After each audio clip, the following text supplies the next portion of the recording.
Hey guys, Lonewolf here. What I've got for you today is a very competitive round of Chainlink I played the other day with Luton, and if you want a full breakdown of this round, then I suggest you go and watch his video on it. This was an extremely close fought game against an incredibly aggressive enemy team.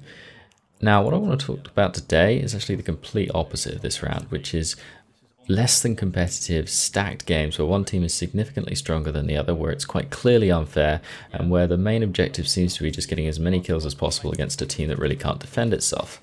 This is possibly my biggest problem with Battlefield 4 at the moment, is that of the games I join, half of them work fine and I have a good time and it's fairly competitive and that's enjoyable, and then the other half are just a disaster right from the start. They aren't competitive, they aren't fun. I'm either on a team that's trampling the other, in which case I'm likely going to leave because it's not going to get balanced and it's not interesting for me, or I'm on the losing team, in which case I might try and fight my way through, or if it's just too unfair, I'm likely going to leave anyway. So I do feel like there's a big problem with team balance in this game. So let's have a look at the last few games I've actually lost.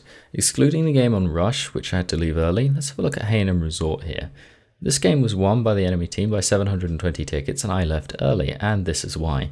I've highlighted in green all the players over level 130, so probably the strongest players, in yellow all the players between level 100 and 130, and in red all the players under level 50, so likely the weakest players. You can see quite clearly that one team is massively stacked against the other, and in fact this is because players in the game were encouraging the stronger players to switch to one team so they could trample the other.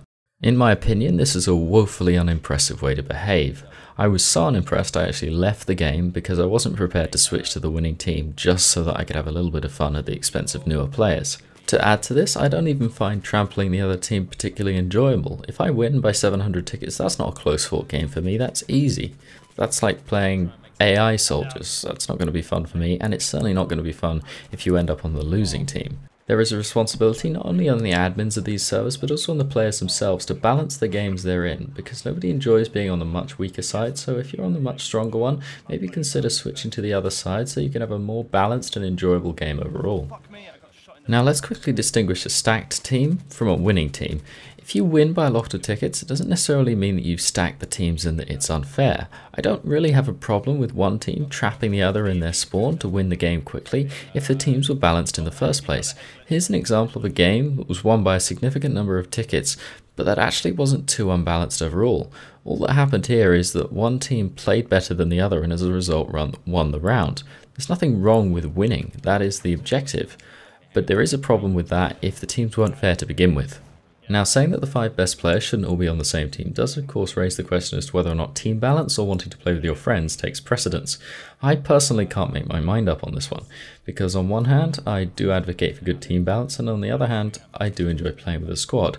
So I think I'll just make these 2 points. The first, if you have enough players to form 2 squads, so 10 players or even 9 players, then there's no doubt in my mind that you should split that up between the 2 teams. Chances are, if you're very capable, then the other team simply isn't going to be able to counter that if there's 9 or 10 of you on the same team. However, if there's less, say 4 to 6, then you may still be better off splitting in half, because if you have 4 to 6 very capable players on one team, that's still usually enough to massively skew that game, particularly against a team of randoms, so you may find it more enjoyable to actually balance the teams and split that up anyway.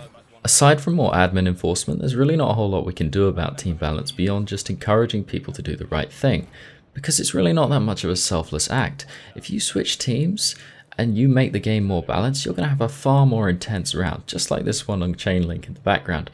This round here was incredibly good fun, and this is what I play Battlefield for, not for those rounds where I'm killing people who have 1/10 of the playtime I do, who really just don't stand a chance.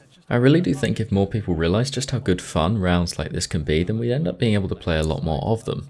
But unfortunately I don't think that the obsession with preserving kill-death ratio and choosing easy games as a result is going anywhere, so for the moment we can only hope.